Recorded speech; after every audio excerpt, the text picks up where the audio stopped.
On to the message. 3 weeks ago, Tom introduced trust. How many of you remember this? All right, one person. Awesome. Let me recap for you. Tom spoke about trusting God. We've introduced, and we're going to talk about this, I think, this week and one more week, trusting the Lord. We all know that. When you hear trust, you're like, yeah, I trust God, I trust God. But when it comes to brass tacks, sometimes we're tempted to trust ourselves more than God. I was reading a sermon by A.W. Tozer this week. I like the author. I'm not here to speak about whether or not you should read his books. That's between you and God. But in the sermon, he makes this comment about before we're saved, we trust in ourselves. And then there comes this moment where you surrender your life to the Lord and you are set free. It's like all the old addictions, all the old sin habits, things start to fall off. And it's like you begin to walk in this newness of life known as salvation. And it's wonderful. And then he says, but somewhere down the road, we begin to become arrogant and think, I've got it all figured out. I don't do those things anymore. And you go back to trusting yourself again. And it's out of that place that people will slip back into old sin. People will, maybe not, but they'll enter into all new sin of the arrogance of human thought, believing that we are something when we really need to continually cast ourselves upon the wisdom of God.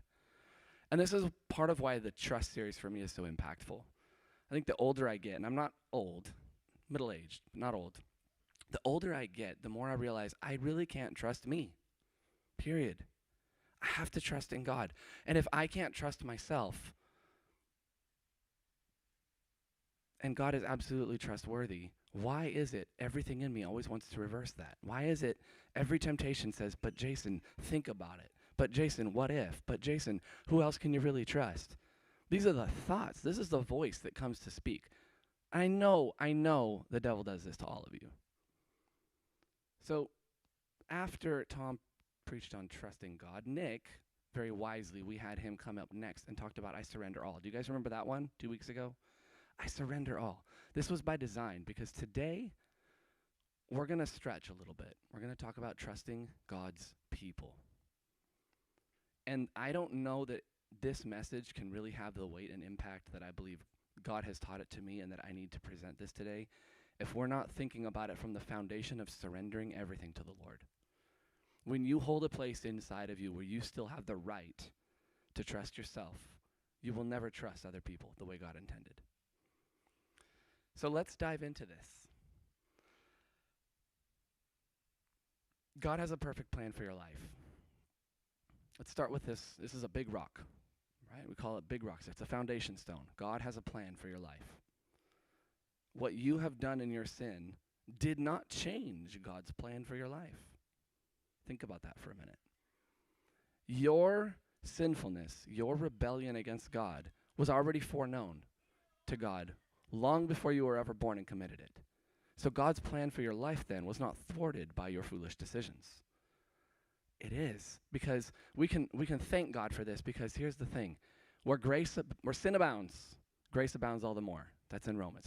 That one's for free. It's not even in my verses today. But then Paul goes on to say from there, does that mean we should sin more so that grace can increase? May it never be. May it never be. The point of that verse is to say, no matter how sinful you've been, there is grace sufficient for you to pull you out of it if you will put your trust in the Lord. So then, if God has a perfect plan, and his plan is to transform you and transform the world, where do we ever have the right to mistrust any part of God's plan? I'm really going to keep coming back to this surrendering all. We cannot give ourselves a place to say, yeah, but, all right? Gilbert used to make this comment. Sheep go, yeah, and goats will say, yeah, but. I know, it's a little, I'm being a little funny today. Are you a goat or a sheep? Of course we're sheep, of course, right? Of course. So, distrust of God's people ultimately then becomes a distrust of God. And I'll get into why, so bear with me today. We do not live in a place of isolation.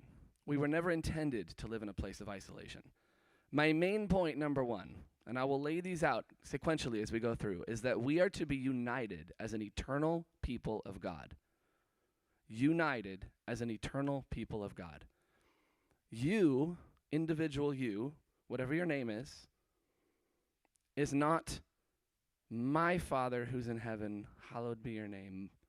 It's our Father who is in heaven, hallowed be your name. Jesus, even when he teaches us to pray, comes from the our perspective. When you read the New Testament, I would challenge you to look at all the places that talk about your personal faith. You will find very few. Most, if not all, of the intent of the New Testament and the letters written to the churches is to people. If it is to an individual, it's to the leader of that church so that they can lead the people into the things of God. We are an eternal people.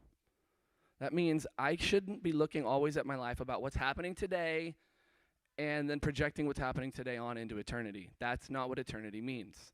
We are an eternal people living already in a place of eternal things with God, but not yet in the fulfillment of it. I've mentioned this before many times. We're an already and not yet. Pertaining to eternal things, you in your salvation have already entered into eternal life. Praise the Lord. And that's because your life, your existence will not end. Your eternity with God has already begun, and it will never stop. But you haven't arrived at the fullness of it because you are not in heaven yet. As long as you're on this earth, you are in this tension of not yet having received the fullness of it, but having a promise to come. It could be described this way. In the Old Testament, there's this idea of betrothal. Now, I wasn't even going to go there today, but let's just talk about this really quick. Current cultural context would be more like engagement, but a betrothal was deeper than that. It was an absolute promise of a marriage to come. You had the full authority of being together without the permission of all the rights and benefits that it came with. That's kind of how we are today. We have a measure of the Spirit upon us. We have a measure of eternity living in us now, but we don't have the full permission. We don't have all of it in us yet because we're not with him in eternity. So why does this matter?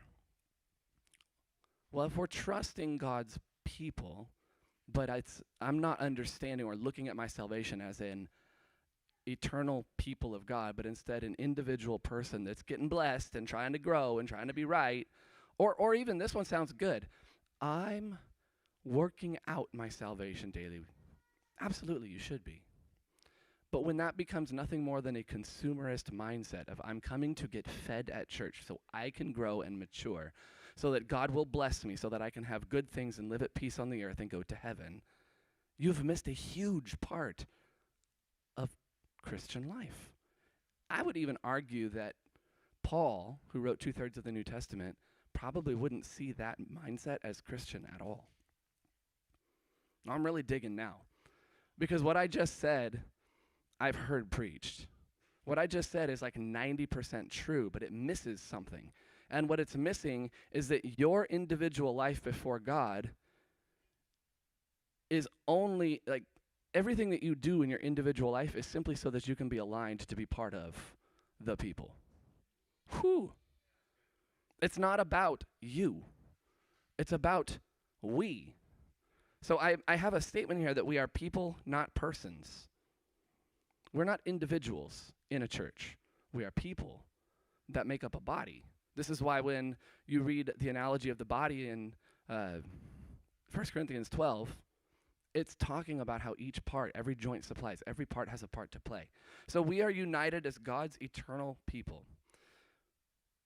That means we can't just trust God. We have to also trust the body he's placed us in. You guys see where I'm going with this? Hear me today. If you reject or refuse to trust the people that God has placed you with, you're rejecting God's perfect will. You're at some level refusing to accept what God has said to you because you don't really trust God. How about this? If you think that you can fulfill your Christian life by watching church on TV, you are living as an isolated body part with no life source. You're shriveled. You're lifeless. And then people who do that start saying, well, why doesn't God speak to me? Well, because you're not part of a body. God speaks richly to those who seek him, but God's also looking for us to be obedient. I'll get to that a little bit too. I would call that being aloof. This thought of like, well, none of you have ever thought this, right? I'm too good for those people. Or what if they hurt me? Or they don't get it. They don't preach the things that I like. I don't agree with all of their theology. Spoiler alert, yours is probably wrong. Doesn't mean the teachers are always right, but okay. I've recently learned a great measure of humility in having to say, God, I surrender my thoughts. I surrender my mind. Man, I really always put everything in my life around what I could understand. It got me a measure of success in life. But then there came this day where God's like, you're never going to know my spirit until you surrender your mind. You will never know the depths of the mysteries of godliness until you surrender your mind. This is why we talk about believing God and having a faith that we can't understand. Because there are things in Scripture, there are things in who God is that seemingly violate common sense or just logic. I don't understand it. Okay, how about this? God made everything. Who made God? You ever heard that question? It's a dumb question. It's a dumb question because we can't fathom the fact that God even made everything. But we're so arrogant, we think we have to be able to understand the existential questions of, well, where did it all come from? Well, God made it. Well, who made God? Well, whatever made God then is God, right? You can do this whole rabbit trail. It becomes a bunch of nonsense. At some point, you say, I have to believe that there is a God that made everything. And if there is a God, he gave us a word through Scripture that we could know him by, and a spirit that we could have fellowship with him by, and I have to take the rest on faith. But you can't do that until you surrender your mind. All right, doing that then, it's pretty difficult by yourself. You're not going to grow until you're challenged. A lot of people who do the whole Lone Ranger Christianity have really funny ideas about who God is, because their God speaks to them mysteries that nobody else could possibly understand. I'm really on it today. The Bible also says the devil can masquerade as an angel of light, by the way. What you may be hearing is the devil, if you're not having it tempered by people who can challenge you and point back to Scripture. What we are a part of, Doug Kriegbaum said this before, Tom said this before, what you are a part of is more important than the part you play. Hear me on this. The body that God has put you in is more important than your individual ministry in it. I hope and I pray that all of us overcome the crisis of needing to fulfill ourselves by our ministry, and that we become complete and satisfied in our relationship with God and our relationship with one another, so that the outflow of that life is where we are fulfilled and we do great things for God out of that life. Not, I'm going to have my ministry that I do so that people are blessed by me, while still pushing everybody out at arm's length because they can't possibly understand what I know. How about this? You could actually be in a church, listening to messages, going to life groups, participating in all the activities, and still be isolated. How? By not really having a submission to it. You can be an observer all day long. You can be, it's called consumer Christianity, by the way. You can be in a church getting fed, receiving everything and growing, but if you don't at some point offer your life as part of it, you still have not entered into real Christian life. Your salvation is an entrance into deeper things of God. It's not the end all, be all. The goal of our Christianity is not, I now have an access to heaven. And people who think like that will never overcome the sin that plagues them, because they're never capable of actually surrendering their full selves to God so that they can be used by him. It's still a very selfish mindset. Do you guys understand what I mean by consumer Christianity? People who take and don't give. People who consume but don't produce. People who participate only in so much as what they can get out of it. One caveat: baby Christians need to consume.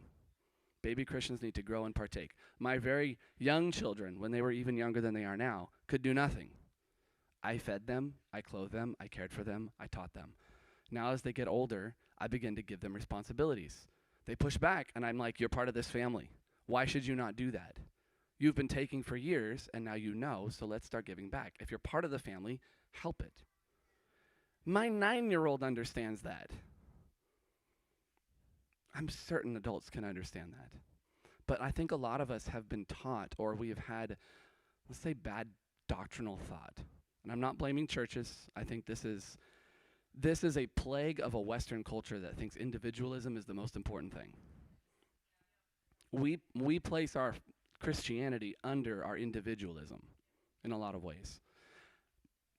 If I haven't surrendered my individual whatever, you name it, under the cross, I will still be a consumer, and I won't fully understand any of the passages that talk about a body or being a part, or really understand any of the New Testament, because if you still think it's about you individually, you've missed the point. Let's move on. Point number 2. Love. You can't have trust without love. Well, you can, but you can't have love without trust. Not really. How do I know this? Let's look at 1 Corinthians 13. We'll pull this one up.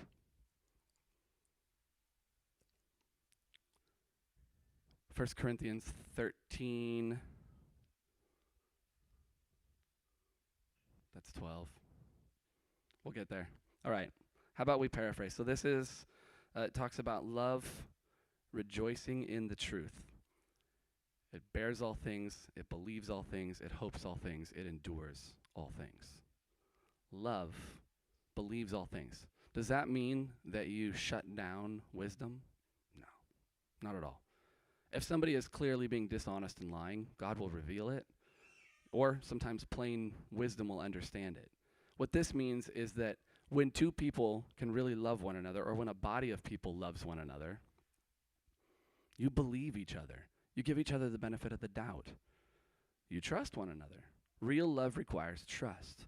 Now, I would say, I think there's people you can trust in life and not love them. It's some measure. Someone who is very trustworthy in a thing or an area, you can trust but not love. But that trust has limits. The trust we're talking about doesn't have limits.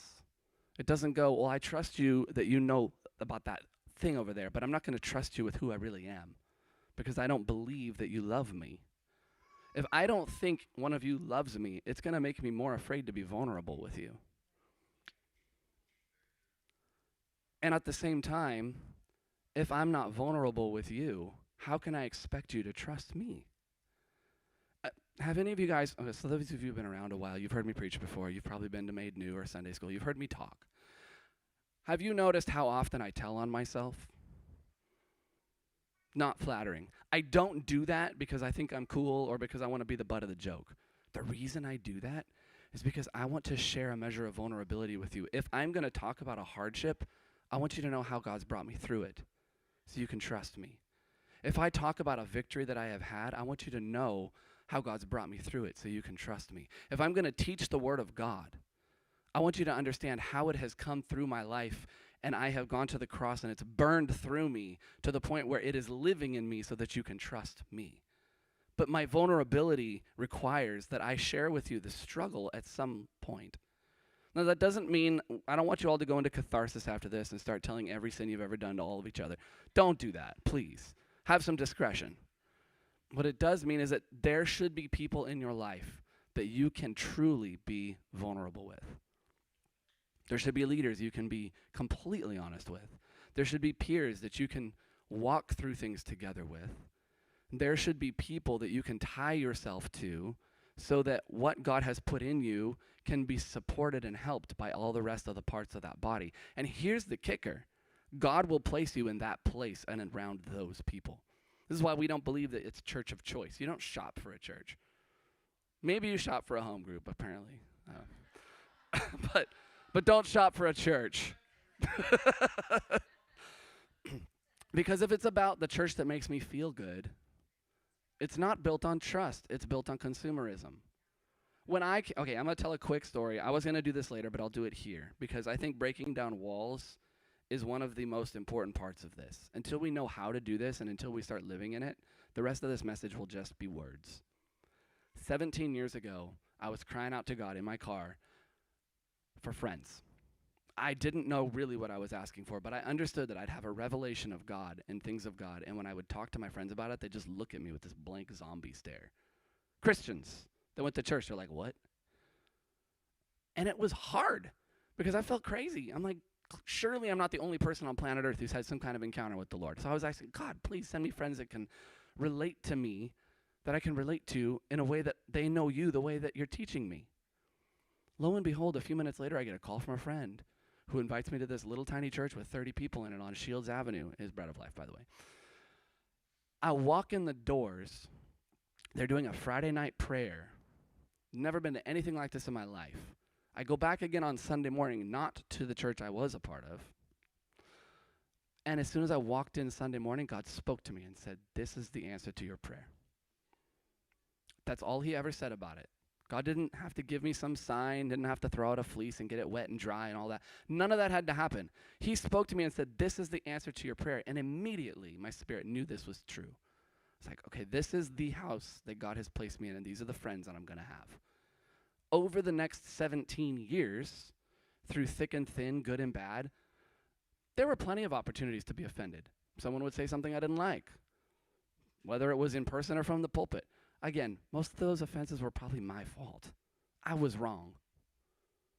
And even if I wasn't, there were times that I would take things that I'm like, I know that what was just said there, that's not right. God, you know what God would tell me?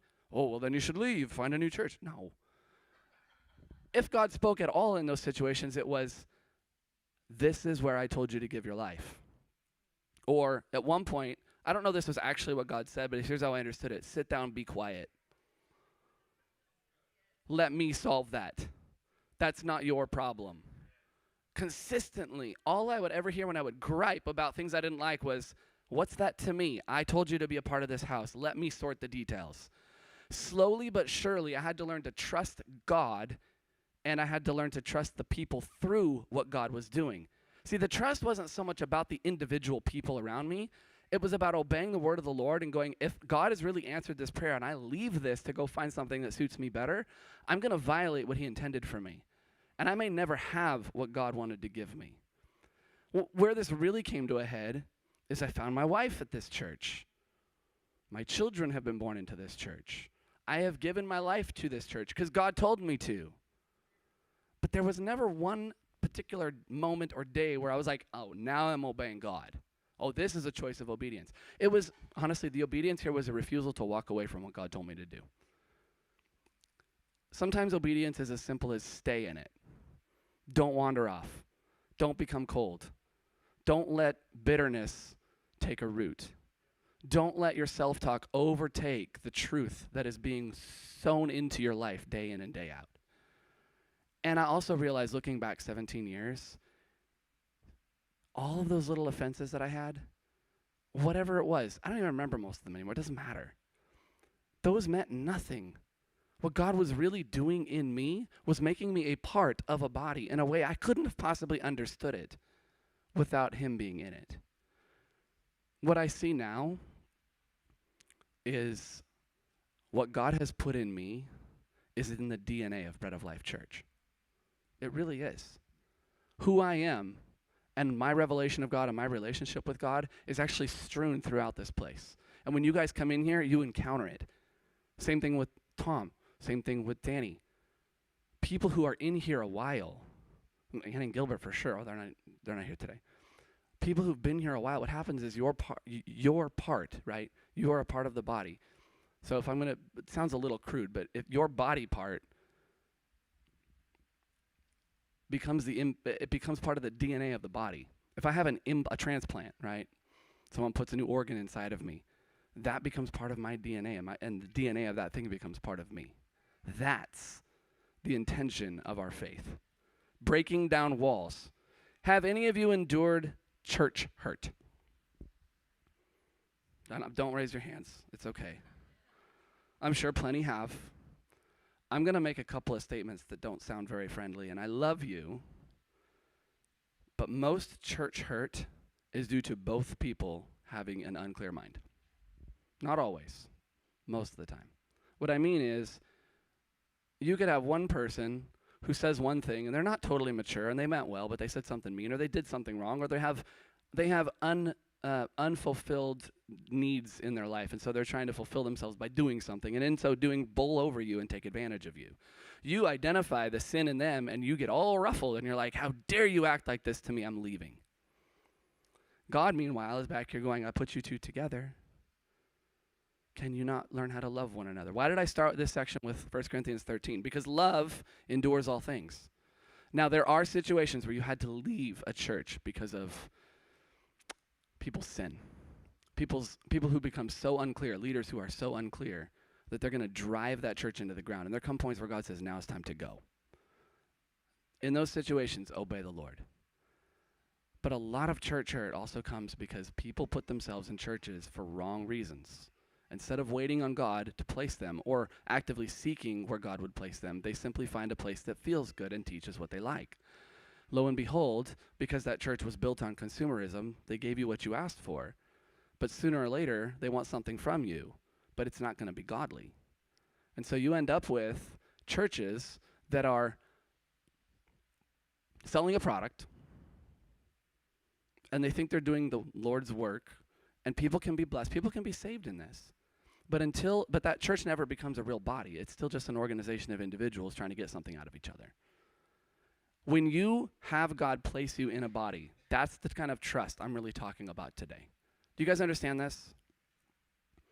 When I say trusting God's people, I mean trusting the people God has placed you with. Doesn't mean trusting the people you've placed you with. I'm also not talking about trusting people out in the world who are pagans. I'm talking about trusting Christ within people, because if God has all sovereignty and he places you somewhere, he knows what's going to happen. And if you expect perfection from other people, you all know where I'm going. You're laughing because you know where I'm going to say next. If you expect perfection from others, should God expect that from you? Should we expect that from you? Do you expect me to be perfect? I wish I was, and I want to be. If I'm not, you must have grace for me, just like I must have grace for you. Because you're not perfect. And if you're not perfect, you can't expect it from others. God doesn't expect it from you. He expects obedience, but not perfection. He expects perfecting, which means we learn from the things that we do. And I'm sorry to say this, but as you become more involved in people, you will encounter more and more places where you are offended. You will encounter hurts. People will hurt you. Most of them don't mean to, but they will. Because as imperfect people, we have imperfect understanding and sometimes imperfect motives. And imperfect people need grace for one another so that they may learn to really love one another. I'm going to say this too. Your choosing to trust has less to do with you and more to do with the church you're placed in. Wow, Jason, how can you say that? That's really mean. Well, when God told me to trust this place, I was the beneficiary of the obedience that I chose, but it wasn't really so much about me as me becoming a part of this place. And if I did it right, if I have lived in a place of obedience where the outcome of my life becomes a life source to other people, then all of you, at some measure, are going to benefit from the obedience that I had to say, Lord, I'll trust this place. All the little bumps along the way are just par for the course. God puts us in suffering. Unfortunately, sometimes there's a measure of suffering at the hands of people that we trust and love. And this is where we have to have appeal to leaders. We have to have appeal to God. Have to have an appeal to God's character and nature so that we can work through these things. What does Jesus say? If you are going to make a sacrifice and know that your brother has something against you, leave it at the altar and go be reconciled, and then come back and make your sacrifice. God cares so much about our reconciliation and love for each other. He'd rather you quit whatever you're doing in the church and go make it right.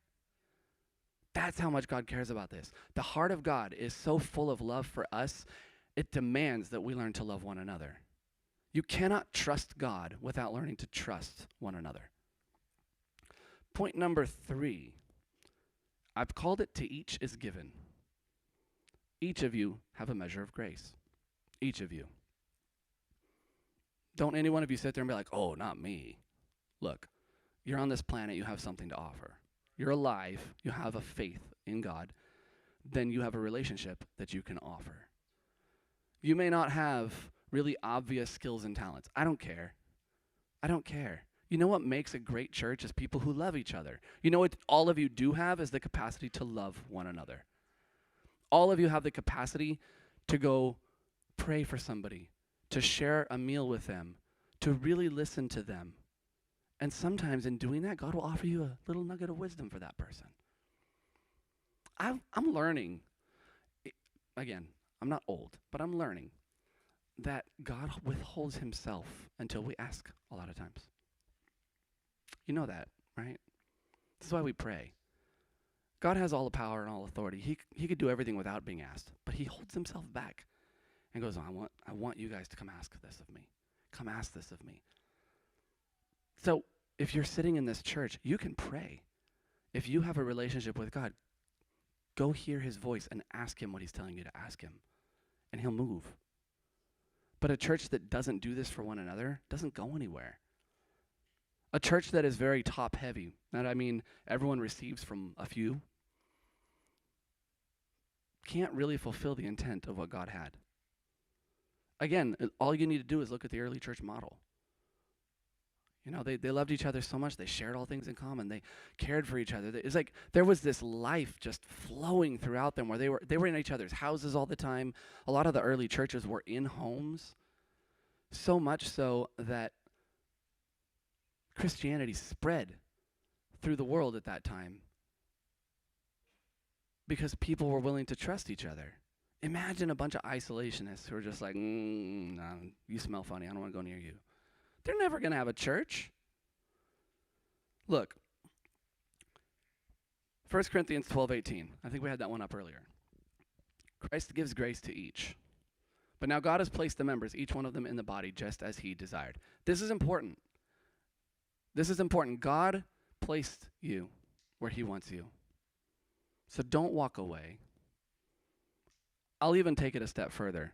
Since I am sharing this from Bread of Life Church to Bread of Life Church, and I know there's a lot of visitors, so maybe just consider today, this is part of our ethic. When God places you in a body, the expectation is you become an integral part of that body. God has seen fit to place you here. You have something to offer. We need you. We need you. And you need us. You need us. Your church needs you. A body needs every part. Every part is critical to full health. Can I survive if my pinky finger's gone? Sure. Is it going to hurt my left hand? Yeah.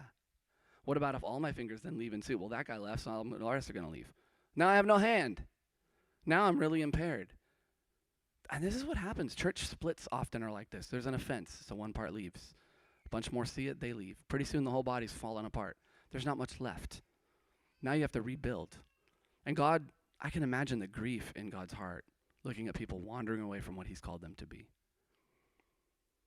When we refuse to quit, and we understand that God has placed us somewhere, and we choose to trust through thick and thin, despite the inevitable offenses that we will endure. Hear me on this. When I say trust God's people, I'm not saying it's all going to be roses. You trust these people in this room, somewhere along the way, if it hasn't happened already, someone's going to really hurt you. We're sorry. Really, truly. Nobody in here, as far as I know, has the intention of hurting anybody else. But all of you are still flawed. I know I already said that, but understand that the pain you endure in loving and trusting other people is part of our salvation. How do you think God feels? We sin against him all the time. He doesn't cast us away. He doesn't make us go find a new God to serve. He stays with us. It's us that is unfaithful, not him. Each believer's gifts then equip the church to change the world. But if you have mistrust in you, it will block any measure of collaboration or working together. I had an interaction with someone in this church once, a while ago, and he wanted to get to know me. He kept reaching out saying, I want to get to know you. I want to get to know you. Let's go have coffee. Okay, let's go have coffee. We're sitting there. I'm an open book. I'm willing to share almost anything about my life. He's asking all kinds of questions. I'm answering them. Like, this guy knows me now. And then all of a sudden he brings up this like, oh, I'm writing a book. I'm like, oh, that's cool. What's it about? He goes, oh, no, I can't tell you that. And so I just didn't ask, and he moved on. The problem with that statement was whatever was in him that felt like he couldn't even tell me about the main point of his book was founded on such an insecurity that either he really didn't think he could trust me, or more likely, he didn't trust anyone. The problem is he left this church not that long after. And I have to think part of it's because he could never open himself up to trust us, and so we could never really trust him. You know, if somebody wants a seat in some place of influence in a church, you know what that takes? Real vulnerability. It takes a measure of maturity to say, I'm going to open up who I am, good, bad, and otherwise. I'm going to expose my revelation, my life before you so that you can examine me, not because I want you to judge me, but because I want to know if there's anything out of line. But I also know that when you learn to trust people, it takes a while. It's a two-way street. And there are moments where you have to walk slowly with people for a while. You notice when people new come into this church, we don't immediately just throw them up on the worship team or throw them in teaching. Even Nick, he came in, he started teaching pretty quick. You know what? All of us had known Nick for years already. We'd all been up there in Alaska with him at his church. The reason we do that isn't because, well, I don't know who you are, but it's because we need time to walk together, to integrate, so that we can be healthy, so that real trust can flow. If this is your first time here, I don't know you. I want to trust you. But trust can only happen through a life shared and a measure of vulnerability. A lone wolf. Sorry, I just spoiled the whole punchline. Forget that. A lone ranger. Wow. Nick knows where I'm going. Erase that from the record. A lone ranger. Right? Oh, the Lone Ranger. You know, he's on his horse and he's riding around doing all this stuff. Lone Ranger ministers are lone wolves. Ouch. A Lone Ranger is someone who doesn't want to be with others. You know what they're really saying? I want you to submit to me while I refuse to submit to anybody. Why did I say that becomes a lone wolf? Because that person isn't a sheep. They're not following a shepherd. They're not submitted to a body. And yet they want to have influence. They want to devour people for their own benefit. I know this sounds really harsh, and if you've been this way, hear my heart in this. People do it without realizing it because they have an insecurity where they need to feel fulfilled, but they have hurts from past circumstances they've also not been healed of. And so there's this disconnect in them where they're like, well, I got to do something for God, but people are just messed up. Yes, people are messed up. So are you. We need to submit ourselves. God's perfect placement, remember I said he places you in the body, demands faith in his people and his wisdom in order to fulfill the mission of that church and the mission of your life. How about this? There's a verse in Proverbs that says, by a multitude of counselors, the battle is won. You need a multitude of counselors in your life. You need a multitude of counselors in your life. You have a battle. You are enduring, whether or not you realize it. And the only way it's going to be won is by the multitude of counsel around you. You know what counselors do? They offer wisdom and the people take it. That's trust. If you have heard messages and you kind of go, I don't know if I agree with that, or you're shopping around to figure out which parts you like, that's not receiving counsel. Now understand me, surrender and submission doesn't mean blindly going along with everything you're told. We do have wisdom. That's point number 4, and I'll jump into that. But submission does require that we are willing to lay down our good idea or our opinion or even what we think is right and be willing to consider what we're being taught. All right, point number 4, mutual accountability and submission. I know I'm almost out of time. Hebrews 13:17. Do we have that one pulled up? All right, I'm gonna spoil something here for a second.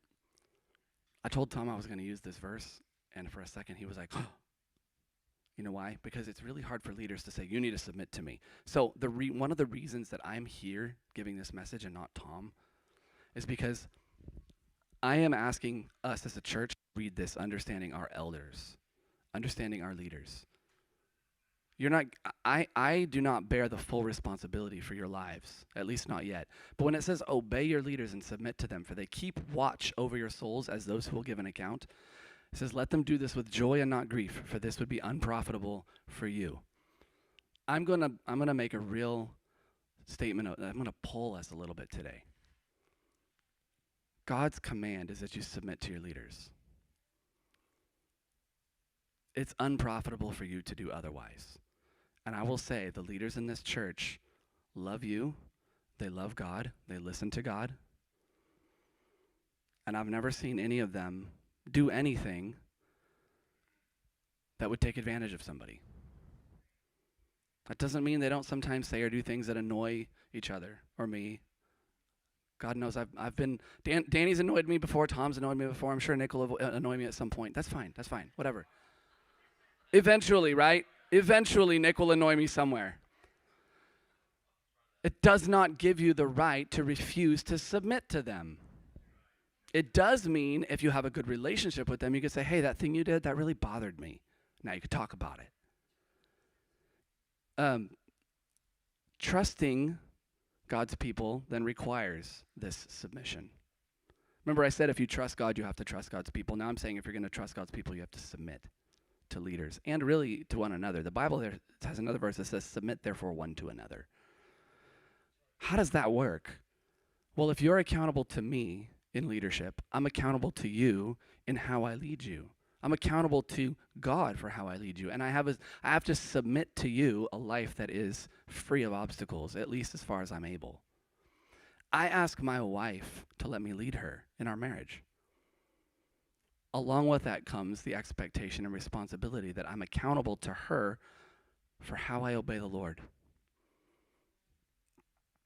Mutual accountability and submission. But this is where it's not just giving up or going along. Nick mentioned that 2 weeks ago. Submitting or surrendering does not mean, I quit, whatever, I don't care, do whatever you want.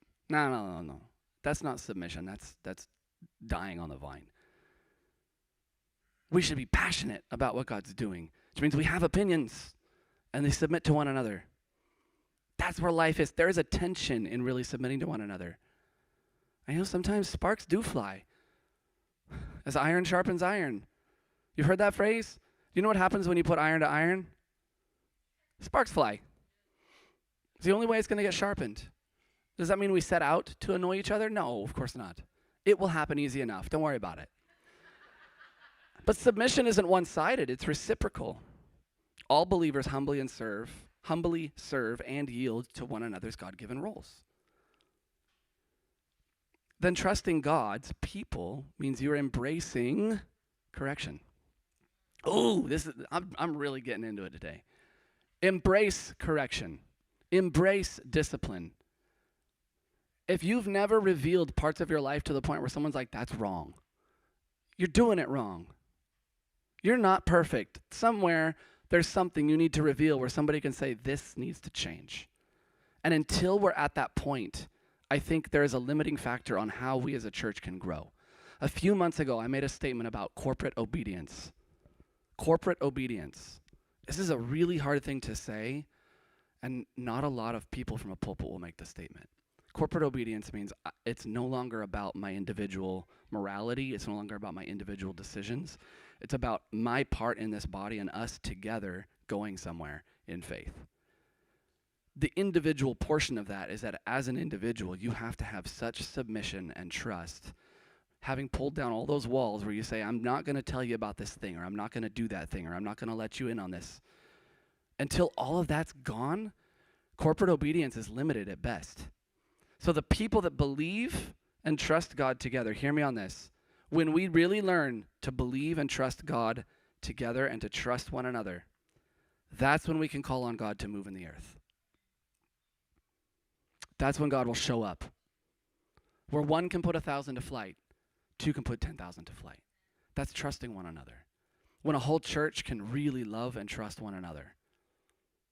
understanding the pain that comes with it, understanding the intentional design of God in putting us in places where we will actually rub each other the wrong way, and we work through it in love. That's when we've understood the heart of God, and that's when God will move. Do you guys want a revival?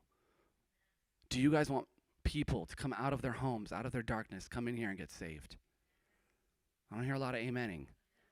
I think some of you are really considering the cost of it right now. To have that, we have to go to that death that brings a life of a church. Your individual death into this place will bring life out of this church.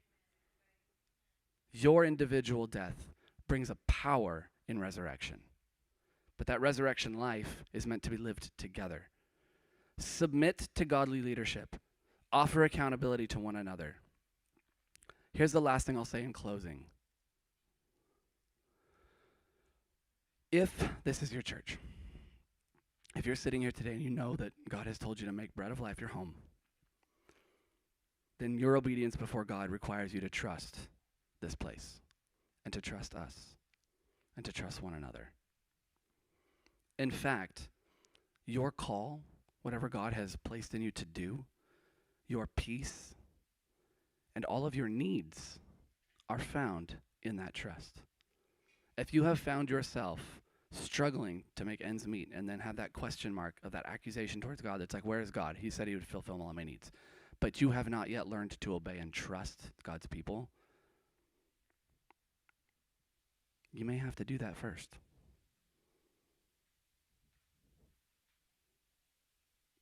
Hard statement. Your peace is found in trusting God's people. Because when you really trust God, you go, I know that you're good, Lord, and in eternity all of this is resolved. And I will endure whatever comes my way because I'm going to love people more than myself. So my closing thought, it's an appeal. It's a statement. Trust God's imperfect people.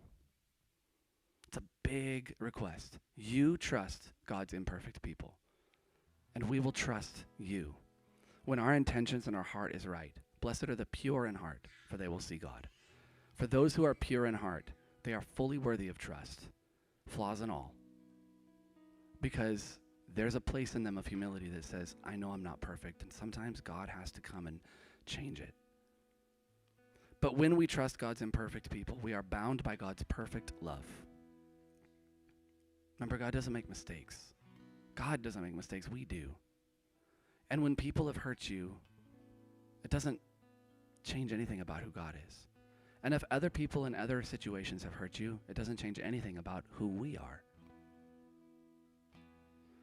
And by doing that, we unite as a real body who can transform the world. We can make huge impact in the world when the Spirit of God is pleased with our love for one another and our trust and submission to each other.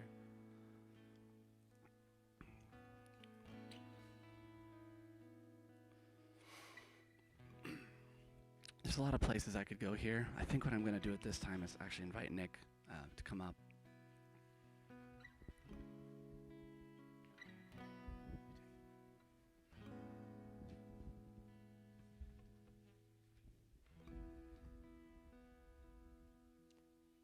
This is such an impactful message because it gets to the taproot and it gets down to the core of our selfish hearts without God.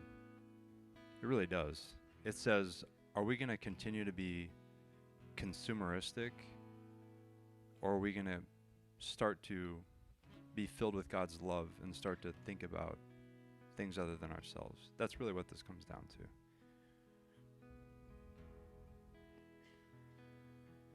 The Word of God says if we love God, we love other people. And it also says if you don't love other people, you don't really love God. If you trust God, it has to eventually translate to trusting other people. It has to. You cannot say I trust God and continue not trusting people. Now look, I know there's a lot of people that have been hurt, and you might think trust means I have no boundaries or walls and I just let people all over me and do whatever. That's not exactly what we're saying here, right? That's not what we're saying. The Lord showed me a vision not too long ago about this glass being over this church. I shared this a couple weeks ago. And I asked the Lord, what's going to break this bubble over the church? And this light to heaven burst through the glass, and it said trust. And then when trust was extended across to everybody else, the whole thing blew up. It was gone. And the light exploded out of there. Trust is this key ingredient. If we really say we love God and we love his people, the next thing is this. The next thing is trust. It has to be. It has to be trust. It has to be. That's the next thing. We have to trust each other. Let me give you this thought. Jesus entrusted himself to imperfect people on the earth, one of which betrayed him, all of which, most of them didn't even show up for the crucifixion. One of them denied him.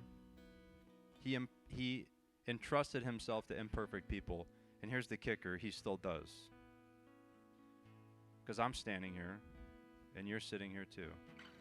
And so if the God of the universe chooses to entrust himself to imperfect people to accomplish his tasks, how much more are we asked to entrust ourselves to imperfect people to accomplish the tasks that he has asked us to do on the earth?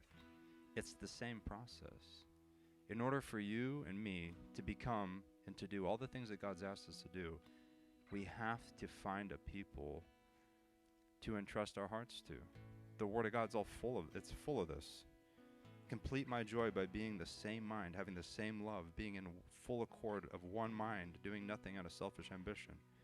Right? It's just littered throughout there. God says, trust me and trust others. The world says this, trust yourself. Right? Trust yourself, don't trust anybody else.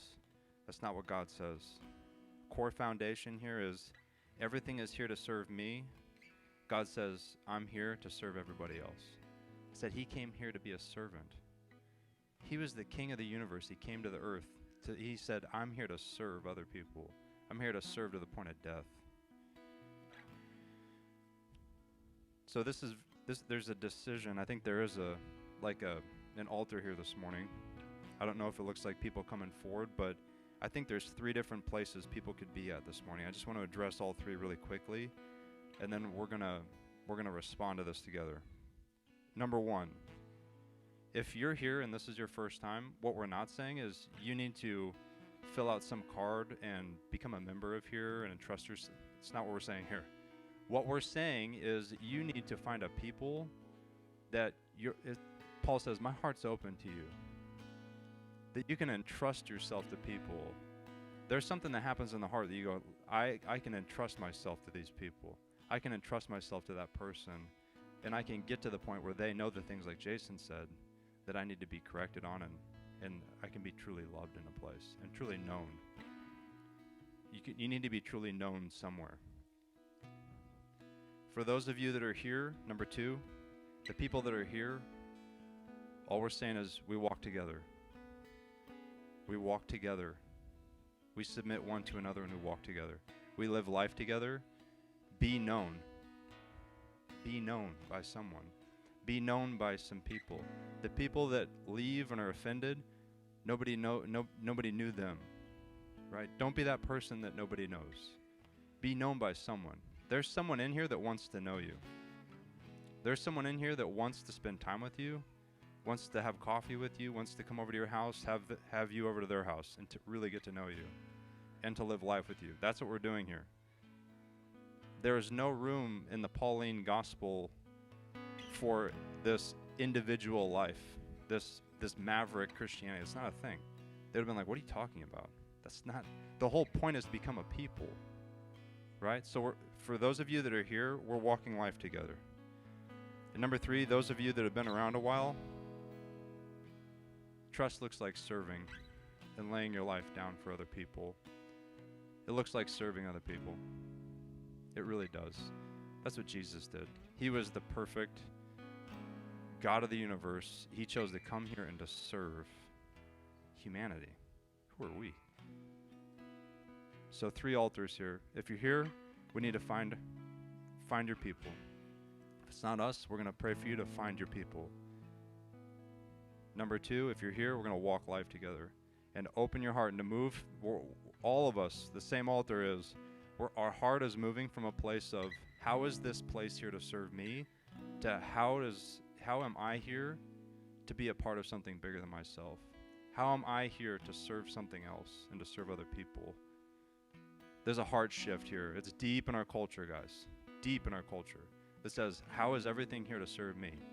How is everything here to revolve around me? It's real subtle, but it's true. But our whole heart's got to shift and say, it's not really about me. It's about being part of something that God's doing. Being a part of his people somewhere. Somewhere that will love me and that I can love back. And then we can walk life together. It's a heart shift. So I just want to invite everybody to stand together. We're just going to do this. We're talking about being a people. We're going to do this as a people. We're going to do this as a group, as a corporate expression.